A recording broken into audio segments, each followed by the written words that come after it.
saaxiibada qiimiga badan waa in salaamay dhammaantiin inta idin jirta halkan iyo inta idin jirin ba dhammaantiin waxaa idin leeyahay soo dhawaada. Haddii ay tahay markii kuugu horeysay aad soo booqatay channel-kayga, subscribe saar, sidoo kale gambaleelka furo si uu kuu soo gaaro muuqaal walba oo halkan aan soo gelino. Haddii aad tahay qof horay subscribe u dhahayna, fadlan haddeer like ta saar, share na sii dheh si uu gaaro asxaabtaada kale. Maanta waxaan idin wadaa cashar aad iyo aad u xiiso badan. Casharkaas oo ku saabsan WhatsApp group. Haddii aad tahay qof isticmaala group-yada una badan isticmaalka group-ka, waxaan ku hayaa 5 qodob oo ku anfici doona. Haddii aad tahay waa midka koowaade, haddii aad doonaysid inaad ku soo dirtid group-ka qof uusan kuu saf garanayn lambarkiisa, waxaad ugu soo dari kartaa sida tan. Kaliya taabo barta ku qoran yahay group-ka magaca. waxaana ka sii tagtaa invite 5 link ku dhufo. waxaana ku sii dhufataa share link.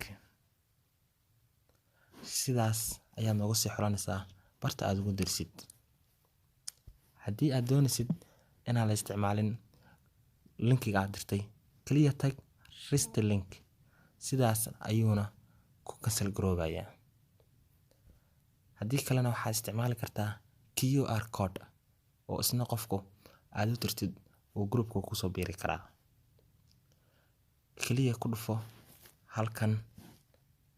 sidaas ayaa isnoogu diri kartaa qof walba. Qodobka labaad, ma doonaysaa inaad ka dhex baadhid qof ku jira WhatsApp group? waayo waxaa badan dadka ku jira group-yada. waxaadna rabtaa inaad ku dhex baadhid hal qof. kaliya tag bartan calaamadda searching ku qoran tahay. waxaadna ku qortaa qofka magaciisa.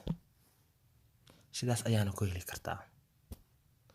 Qodobka saddexaad, ma doonaysaa inaad ogaatid inta qof ee ogaaday message-ka aad dirtay?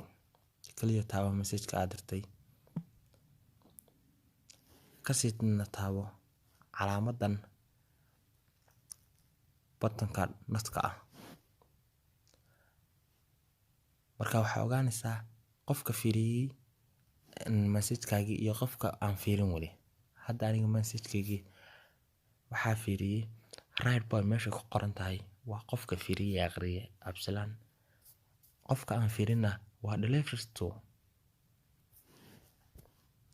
qodobka afaraad, ma doonaysaa inaad ka dhex raadisid message lagu soo diray WhatsApp group?